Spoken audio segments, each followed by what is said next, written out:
On December 3, 1984, a pesticide plant in Bhopal, India, leaked 40 tons of toxic gas into the air, killing 3,800 people in one night and injuring over 500,000, making it the worst industrial disaster in history. Before we continue, would you mind liking this video and subscribing to our channel? Now let's discover what went wrong that horrific night in Bhopal. The Union Carbide pesticide plant in Bhopal produced a chemical called 7, which required the highly toxic gas methyl isocyanate, or MIC. The plant stored 40 tons of this deadly chemical in massive underground tanks. On the night of December 2, 1984, water accidentally entered one of the MIC storage tanks, triggering a catastrophic chemical reaction. The temperature inside the tank skyrocketed, creating immense pressure that safety systems couldn't contain. At 12:56 a.m. on December 3rd, the tank's safety valve ruptured. A massive cloud of toxic MIC gas began escaping into the night air. The plant's alarm system had been turned off weeks earlier to save money, and the flare tower designed to burn off toxic gases was out of service.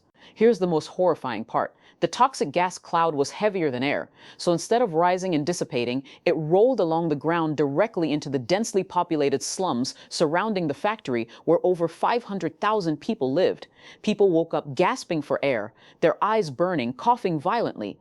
Thousands stumbled into the streets, choking and vomiting. Many collapsed and died within minutes as the gas destroyed their lungs from the inside.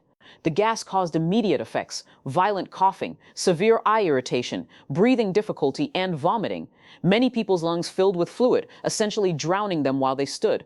Others went blind instantly as the gas burned their corneas. Entire families died in their sleep, never knowing what killed them. Parents tried desperately to save their children, but the gas was everywhere. There was no escape. The streets filled with bodies as people collapsed mid-flight. By morning, at least 3,800 people were dead, though the real number is likely much higher, as many bodies were never officially counted. Over 500,000 people were exposed to the toxic gas, suffering injuries that would affect them for the rest of their lives. The long-term effects were devastating: chronic respiratory problems, blindness, organ failure, birth defects in children born to survivors, and early deaths continuing for decades. Over 25,000 people have died from exposure-related illnesses since that night. Union Carbide CEO Warren Anderson was charged with manslaughter, but fled India and never faced trial. The company paid just $470 million in compensation, less than $1,000 per victim. The site remains contaminated with toxic chemicals to this day. The Bhopal disaster revealed how corporate negligence and cost-cutting on safety systems can lead to catastrophic loss of life. Investigations found that the plant had ignored safety warnings, disabled alarms, and failed to maintain critical equipment to save money. That's your ultimate history knowledge bomb.